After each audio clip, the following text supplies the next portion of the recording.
true. Right now, potential home buyers are facing a 30-year fixed-rate mortgage that's inching closer and closer to 8%. But the rates have been creeping up for so long that the impact is now creeping up on home builders. Joining us now, Yes, Jim Tobin of the Home Builders Association. Jim, good to see you. Thanks for joining us on the bottom line. So let's talk interest rates, impact on new home construction. How are you guys feeling it? Oh, it's hurting us. Our builder sentiment is down over the last 3 months. They're finally starting to feel the pinch of these high interest rates, like you said, are starting to creep up to 8%. The reality is that borrowing costs that our builders have to go through in order to buy land and develop it and put a house on it, it's hurting them. It's over 10% for some of those loans. But the real impact is that just home buyers are sitting on the sidelines because of those the potential for 8% interest rates. So the whole market is locked up. You got existing homeowners that don't want to move because they're sitting in 3 or 4% mortgages and they're not willing to trade those for 7% mortgages. What's poppin'? What's poppin'? I'm here.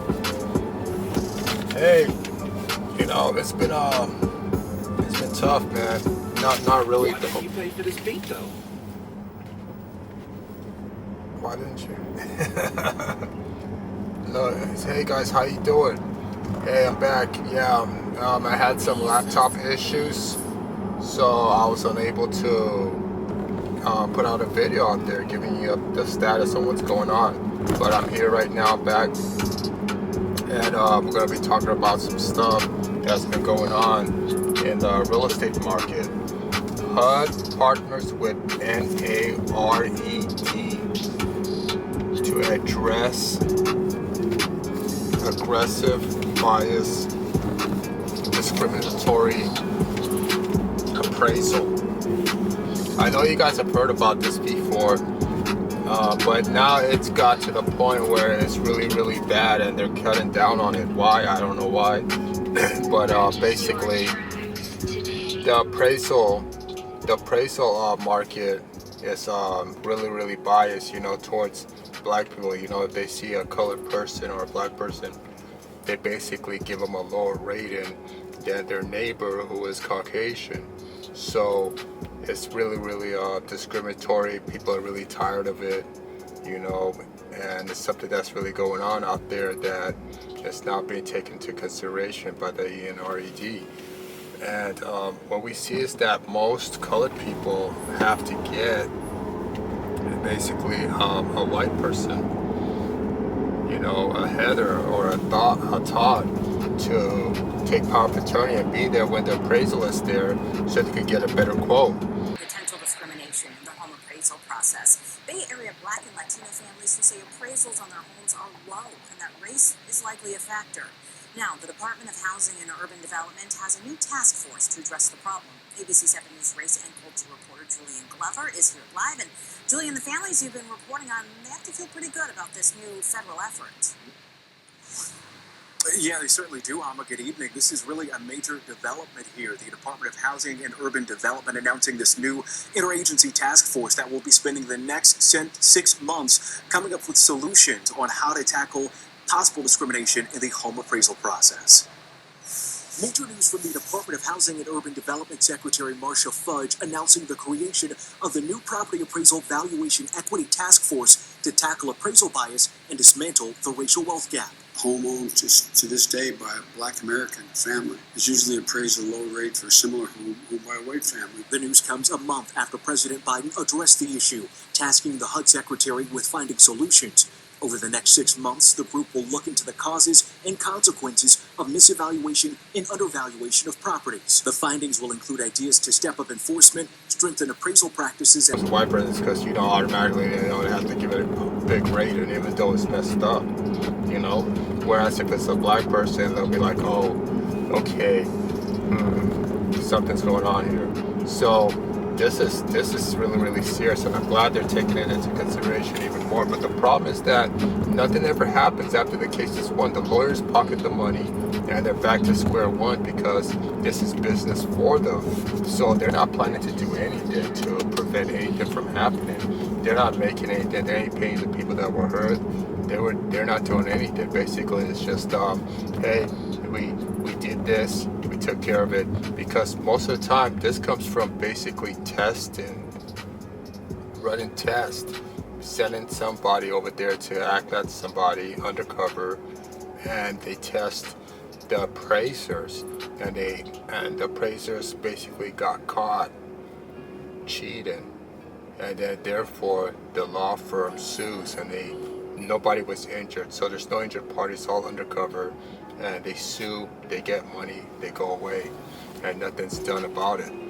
So that's what we see. So, but it's good to hear that, and we see a lot of stuff going on in here, where basically, you know, I see in the neighborhood that a lot of majority, not all, like 80% of Hispanics don't take care of their neighborhood, their property that good. You see, they don't mow the lawn, they don't do this, they don't do that. You know, they don't repaint the building after a couple of years. You know, not all, but like 80%. Whereas most Caucasian, basically, you know, basically 90% do take care of their front yard, do take care of your back, do upgrades on their homes. And blacks, basically, they maintain the home. You're not gonna see no upgrades, you're not gonna see no painting. They just, as long as we can mow the grass, that's it, you know. And Asians, they do the same too. They just mow the grass, that's it, you know.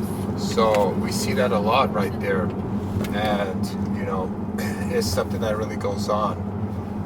And you know, this is also what goes into appraisers appraising the homes at a certain rate, because like Armenians, they take care of their property. They paint that stuff. They make sure that the front yard's good. They do upgrades. They're always doing upgrades.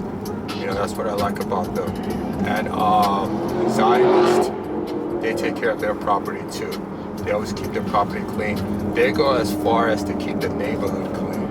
You know, if they see some dirt right there, if they see the neighbor not doing right with their property, they'll go talk to them, you know, at the temple, you know, because it affects everybody.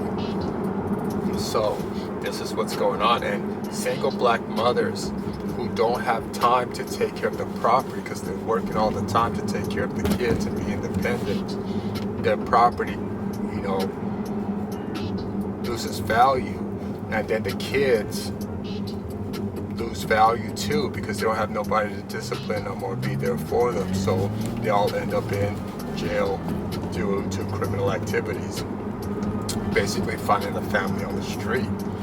So this is what really happens. So the neighborhood is very important. The community is very important. Taking care of your property is very important. I like to keep a clean front yard. I like to do a little landscaping. I like a lot of trees in my surrounding.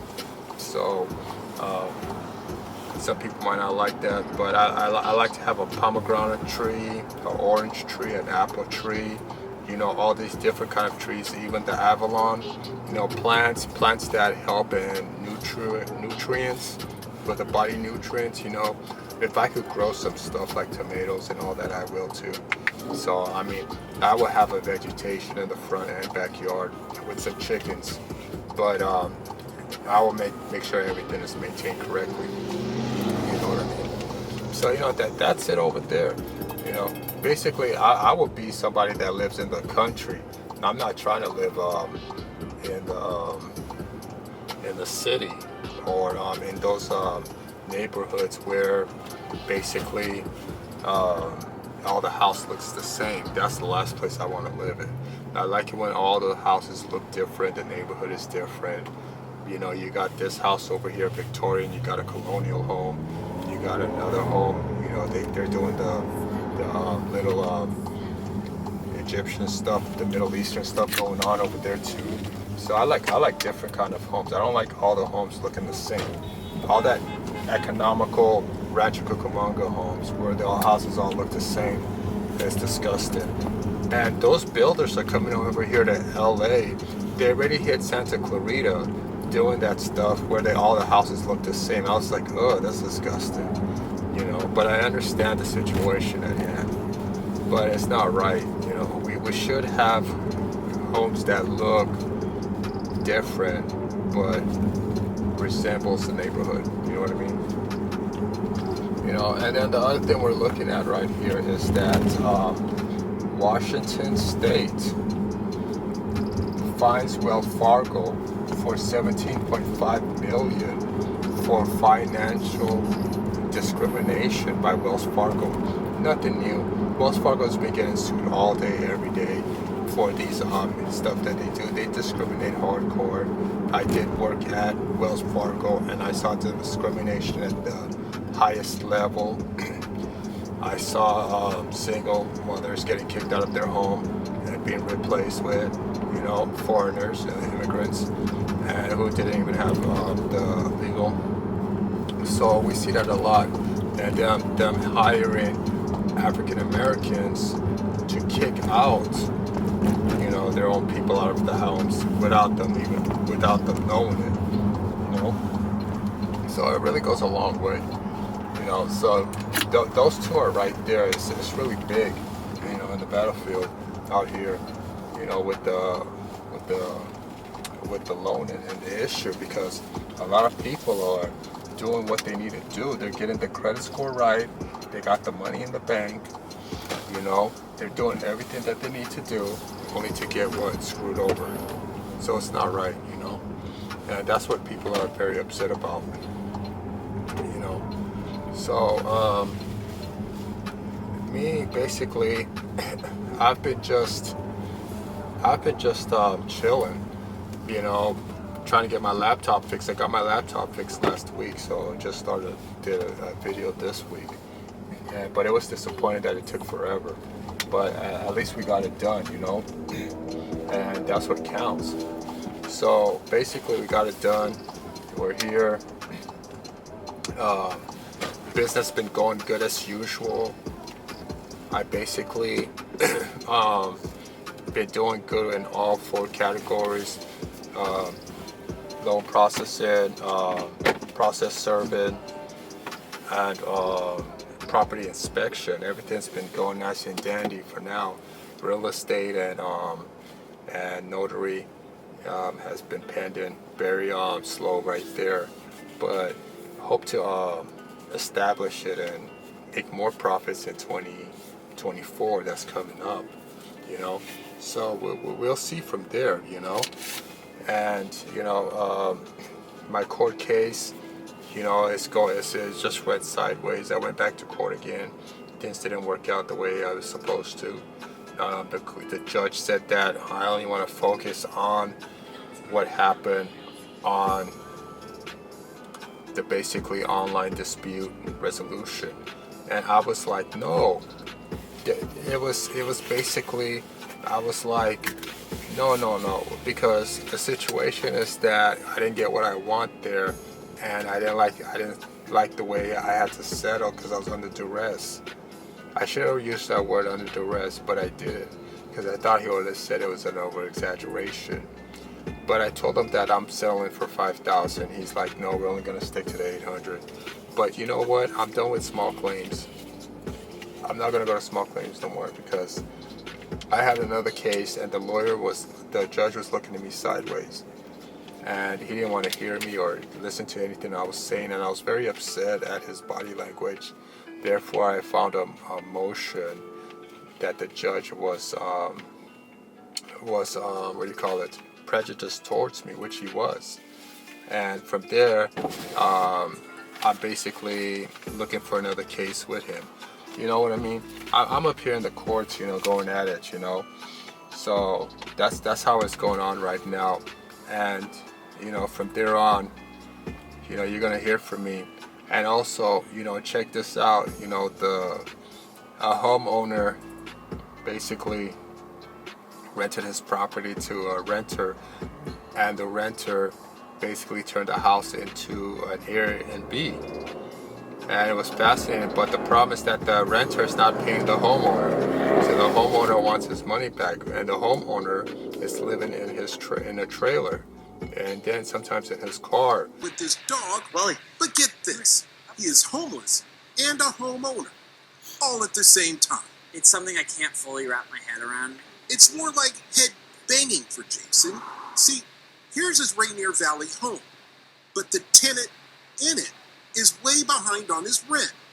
So Jason is making mortgage payments and paying for flight school. He's also owed 5 months' rent, a total of some $29,000, not including utilities. I do come here often. I do come here just to look at my house and miss it and wish I could be in it. Making matters worse, the renter offered Jason's downstairs unit on Airbnb for $434 a night.